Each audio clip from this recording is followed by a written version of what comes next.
नमस्ते। चलिए आज एक ऐसी शानदार यात्रा पर चलते हैं जो हम सबके अंदर रोज होती है, हमारे डाइजेस्टिव सिस्टम की यात्रा। देखते हैं कि कैसे एक निवाला उस एनर्जी में बदलता है जो हमें चलाती है। तो किसी भी सफर से पहले नक्शा देखना जरूरी है ना? ये रहा हमारी यात्रा का मैप। ये जो 9 मीटर लंबी ट्यूब दिख रही है, ये है हमारी आहार नाल यानी एलिमेंट्री कैनाल, और इसके साथ है इसकी सपोर्ट क्रू जो मिलकर खाने को एनर्जी में बदलने का जादू करती है। तो इस सफर में हम कहाँ रुकेंगे? पहले ग्रैंड एंट्रेंस यानी मुंह, फिर आगे बढ़ेंगे एसिड बाथ यानी आमाशय तक, उसके बाद पोषक तत्वों की चोरी आंतों में, फिर मिलेंगे सपोर्ट क्रू से यानी ग्रंथियों से, और आखिर में बात करेंगे इस पूरी मशीन को ईंधन देने के बारे में। चलिए शुरू करते हैं। ठीक है, तो सीधे मुद्दे पे आते हैं। सबसे पहले इस पूरे प्रक्रिया को, इस पूरे प्रोसेस को एक बर्ड्स आई व्यू से समझते हैं। पता है, ये जो डाइजेशन का प्रोसेस है, ये 6 मेन स्टेप्स में पूरा होता है। बिल्कुल उस पल से जब खाना मुंह में जाता है, वहां से लेकर जब तक वेस्ट बॉडी से बाहर निकलता है, ये पूरा एक सफर है इन 6 कदमों का। और हमारे सफर का पहला पड़ाव, द ग्रैंड एंट्रेंस, हमारा मुंह। यहीं से आते ही असल मेहनत शुरू हो जाती है। एक बहुत ही दिलचस्प बात है कि पाचन का यही एक हिस्सा है जिसे हम कंट्रोल करते हैं, मतलब चबाना। और जैसे ही हम चबाना शुरू करते हैं, 2 बड़े जरूरी काम एक साथ शुरू हो जाते हैं। तो चलिए इस काम में इस्तेमाल होने वाले औजारों पर एक नजर डालते हैं। हमारे दांत, हर दांत एक खास काम के लिए बना है, कुछ काटने के लिए तो कुछ पीसने के लिए। देखिए, ये 4 तरह के दांत हैं।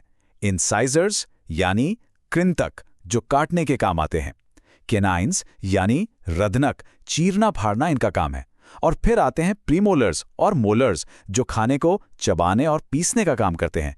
सब मिलकर एक टीम की तरह काम करते हैं। और अब आती है केमिकल अटैक की बारी। हमारी लार यानी सलाइवा में एक एंजाइम होता है, सलाइवरी अमाइलेज। इसको आप एक केमिकल कैंची समझ सकते हैं, जो आते ही स्टार्च को यानी कार्बोहाइड्रेट्स को काट कर छोटा करना शुरू कर देती है। मुंह का काम पूरा हुआ। अब खाना आगे बढ़ता है हमारे अगले स्टेशन की तरफ, आमाशय यानी स्टमक। और यहां माहौल काफी एसिडिक होने वाला है। आप पेट को एक पावरफुल मिक्सर ग्राइंडर की तरह इमेजिन कर सकते हैं। ये जे शेप का ऑर्गन है जहां खाना लगभग 2.5 से 4 घंटे तक रहता है। इस दौरान इसे बहुत हाई एसिडिक एनवायरनमेंट में मथा जाता है, जब तक कि ये एक पेस्ट ना बन जाए, जिसे काइम कहते हैं।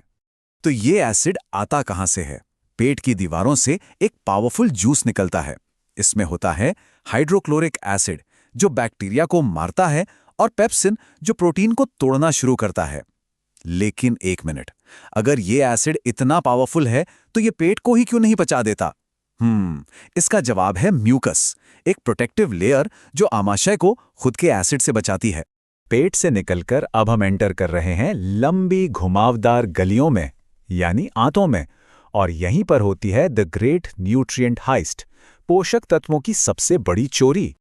और चोरी कितनी बड़ी है, इसका अंदाजा इस नंबर से लगाइए, 90%। जी हाँ, खाने में जितने भी न्यूट्रिएंट्स होते हैं उनमें से लगभग 90% यहीं छोटी आंत में एब्जॉर्ब कर लिए जाते हैं। लेकिन सवाल ये है कि इतना एब्जॉर्प्शन होता कैसे है? इसका राज है विली में। ये छोटी आंत के अंदर लाखों करोड़ों उंगलियों जैसे छोटे छोटे प्रोजेक्शंस होते हैं। ये सरफेस एरिया को इतना ज्यादा बढ़ा देते हैं कि एब्जॉर्प्शन बहुत आसान हो जाता है, बिल्कुल एक सुपर एब्जॉर्बेंट तौलिए की तरह जो न्यूट्रिशन की एक बूंद भी जाया नहीं होने देता। तो देखा, छोटी आंत और बड़ी आंत के काम बिल्कुल अलग अलग हैं। दोनों का डिवीजन ऑफ लेबर बिल्कुल क्लियर है। छोटी आंत का मेन काम है न्यूट्रिएंट्स को एब्जॉर्ब करना, और जब सारे न्यूट्रिएंट्स निकल जाते हैं तब बारी आती है बड़ी आंत की, जिसका काम है बचे हुए मटेरियल से पानी को एब्जॉर्ब करना, उसे रिसाइकल करना। लेकिन एक मिनट, ये सारे ऑर्गन्स अकेले काम नहीं कर सकते, उन्हें मदद की जरूरत पड़ती है। और ये मदद आती है एक सपोर्ट क्रू से, पर्दे के पीछे काम करने वाली कुछ जरूरी ग्रंथियां यानी एक्सेसरी ग्लैंड्स। इस सपोर्ट क्रू के 3 मेन खिलाड़ी हैं। लिवर यानी यकृत जो फैट्स को तोड़ने के लिए बाइल बनाता है, गॉल ब्लैडर यानी पित्ताशय जो इस बाइल को स्टोर करता है, और आखिर में पैंक्रियाज यानी अग्न्याशय जो बहुत ही पावरफुल डाइजेस्टिव एंजाइम्स बनाता है। ये तीनों मिलकर जरूरी केमिकल टूल्स सप्लाई करते हैं। पैंक्रियास तो कमाल का ऑर्गन है। इसको आप एक मल्टीटास्कर या स्विस आर्मी नाइफ कह सकते हैं। इसके दो काम हैं। एक तरफ ये एक्सोक्राइन ग्लैंड की तरह डाइजेस्टिव एंजाइम्स बनाता है और दूसरी तरफ ये एंडोक्राइन ग्लैंड की तरह हार्मोन्स जैसे इंसुलिन और ग्लूकागॉन बनाता है, जो ब्लड शुगर को कंट्रोल करते हैं। अब जरा लिवर के काम को देखिए। लिवर जो बाइल बनाता है ना, वो बिल्कुल एक डिटर्जेंट की तरह काम करता है। जैसे डिटर्जेंट तेल के दाग को तोड़ देता है, वैसे ही बाइल फैट्स के बड़े बड़े ग्लोब्यूल्स को छोटी छोटी ड्रॉपलेट्स में तोड़ देता है। इससे एंजाइम्स के लिए उन पर काम करना आसान हो जाता है। तो ये पूरा सफर तो हमने देख लिया। अब सबसे जरूरी सवाल, इस कमाल की मशीन को, इस अद्भुत सिस्टम को सही से चलाने के लिए सबसे अच्छा ईंधन क्या है? चलिए इस पर बात करते हैं। यहाँ कुछ बहुत ही आसान लेकिन असरदार टिप्स हैं। रेशेदार फल खाना और खूब पानी पीना। धीरे धीरे खाना और खाने के तुरंत बाद पानी ना पीना। रात का खाना सोने से 2-3 घंटे पहले कर लेना। रेगुलर एक्सरसाइज करना। और हाँ, जंक फूड और ऑयली चीज़ों से बचना। ये सब छोटे छोटे बदलाव डाइजेशन के हर स्टेप को सपोर्ट करते हैं। और इस पूरी बात का सार इस कोट में है। डॉक्टर विशाल गुप्ता कहते हैं, सात्विक व सुपाच्य भोजन करें, गरिष्ठ भोजन से बचें। मतलब सिंपल और आसानी से पचने वाला खाना खाइए, भारी खाने से बचिए। क्योंकि आखिर में हमारी डाइजेस्टिव हेल्थ इस बात पर निर्भर करती है कि हम क्या खाना चुनते हैं।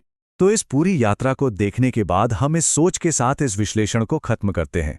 ये साफ है कि जो हम खाते हैं वही हमारा शरीर बनता है, वही फ्यूल है, वही बिल्डिंग ब्लॉक है।